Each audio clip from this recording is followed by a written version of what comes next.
Assalomu alaykum do'stlar. Mana yana bir xizmatimizni o'z nihoyasiga yetkazmoqdamiz. Bu xizmatimizda oqoma tunukalardan foydalangan holda dorixona va shapkalarni qilib berganmiz. Dorixonalar hovuz fasonda bo'lgan va juda ham go'zal holatda qilib bitirib berilgan va o'rtalariga bir dona brusaysanli kosmoslarimizni ham qo'yib berganmiz. Azizlar, mana ko'rishingiz mumkin, dorixonalar juda ham go'zal holatda qilib bitirib berildi. Azizlar, eslatib o'taman, joyning kvadratidan tunukaning kvadrati ko'proq ketadi, chunki tunukaning usti muzqatilishi va bukilishi ham bor. Ko'rishingiz mumkin, mana bunday ayvonlarni ham juda ham go'zal holatda qilib bitirib berganmiz. Mana shapkalarni ham ko'rishingiz mumkin, shapkalarni ham juda ham go'zal holatda qilib bitirib berganmiz.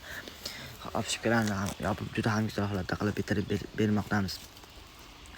Azizlar, biz Sirdaryo, Samarqand, Jizzax bo'ylab ham ish boshladik. Shu yerlardan bo'lsangiz ham ekrandagi raqamlarga bemalol bog'lanishingiz mumkin. Mana ko'rishingiz mumkin, mana bunaqa ayvonchalarni ham qilib berganimiz va juda ham go'zal holatda chiqqan. Azizlar, ishimizni ko'rib o'z fikringizni kommentariyada qoldirib qo'ying va bu videoni unga telefon qildirmoqchi bo'lgan tanishingizga albatta jo'natib qo'ying.